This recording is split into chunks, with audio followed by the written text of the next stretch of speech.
Hello అందరికీ welcome to my channel.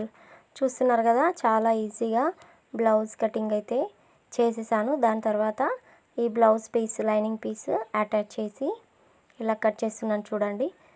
అందరికీ మామూలుగా లైనింగ్ పీస్ కట్ చేసిన తర్వాత బ్లౌజ్ పీస్లో క్రాస్ కటింగ్ తీయడం చాలా ఇబ్బంది అనిపిస్తుంది కదా. సో ఇలా పిన్ పెట్టుకుంటే కదలకుండా ఈ సింథటిక్ క్లాత్ అనేది కదులుకుంటూ ఉంటుంది కదా. సో నీట్గా మడత పెట్టుకొని ఇలా కటింగ్ అయితే చేసుకోవాలి. చూడండి, హ్యాండ్స్ అయితే 2 బార్డర్స్ సేమ్ వచ్చాయి కాబట్టి ఇలా హ్యాండ్స్ తీసేసాను. అలాగే ఇప్పుడు ఈ వీడియో చూసే వాళ్ళందరూ నా ఛానల్ని అయితే సబ్స్క్రైబ్ చేసుకొని లైక్ ఇవ్వండి, కామెంట్ చేయండి, షేర్ చేయండి. ఖాళీగానే ఉంటూ ఇంట్లో బ్లౌజ్ కటింగ్ స్టిచ్చింగ్ నేర్చుకోవచ్చు. నా వీడియోలు చూస్తే మీ ఫ్యామిలీలో ఎవరికన్నా నా వీడియోని షేర్ చేయండి. చూడండి, చాలా ఈజీగా బ్లౌజ్ కటింగ్ అయితే కంప్లీట్ చేసేసాను. ఒకసారి లాంగ్ వీడియో వెళ్ళి చూడండి.